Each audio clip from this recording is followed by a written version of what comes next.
Welcome back in. It is time for Money Tuesday, and while there have been some financial experts concerned about inflation when the country gets back open to normal, other market experts are concerned about the potential of deflation.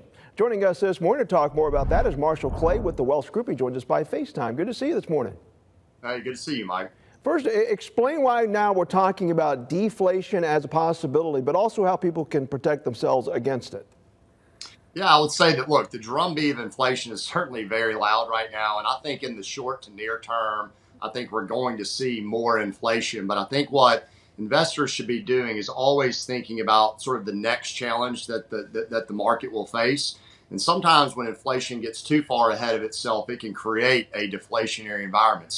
So how can you defend against a bout of deflation? Mm-hmm. Probably the best thing you can do is hold cash. If your viewers remember back to the depths of the COVID-19 crisis, cash held up better than pretty much every other asset class.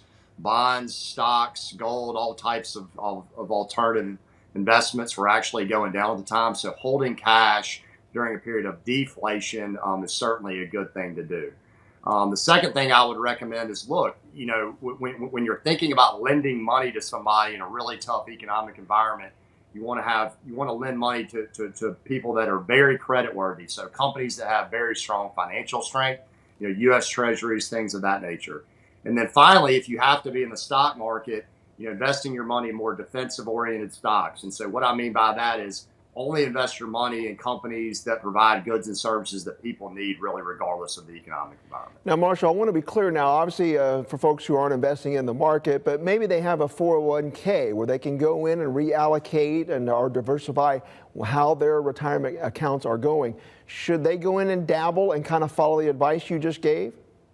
Yeah, absolutely. I mean, I think now's a really good time to rebalance if they haven't done so already. I think, you know, most 401ks, they typically have a menu of mutual fund options. So clicking on those actual mutual funds and seeing the underlying companies that these funds own is very important.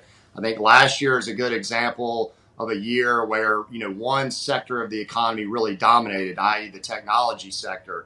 And so we've seen that unwind a little bit over the last month or so. But it may be a time to just kind of rebalance, get out of some of those stocks that are more growth oriented, maybe move some more money towards some of these stocks that are a little bit more defensive oriented, because I just get a little antsy when everybody starts talking about inflation. Everybody sort of forgets about deflation. And those are it's always the things that we aren't thinking about that creep up and bite us, not the ones that we are. They do indeed. And real quickly, it just came out, retail sales down a little over 3%, so people aren't spending as much. But really, as we wrap up now, there are a lot of folks who haven't been able to save a lot of money through normal avenues, you know, who normally just go that route, whether it's a savings account or CDs or whatnot, because the interest rates have been so low. They're expected to go up eventually. So do you think that is maybe a good idea for folks who maybe just want to put their cash in somewhere that could earn a little interest? Yeah, I mean, I think, you know, right now is a very tough environment. You're right. I mean, checking accounts and savings accounts are not paying you very much money at all. So it's kind of hard to grit your teeth and not really get paid all that much. But I think having that emergency cash, having a little bit of extra cash on hand as we come out of this very uncertain environment, I think is a good thing. All right. Thank you very much. Marshall Clay from the Welsh Group. We appreciate it. All right. Thank you, Mike. All right. Well, when is a box more than a box?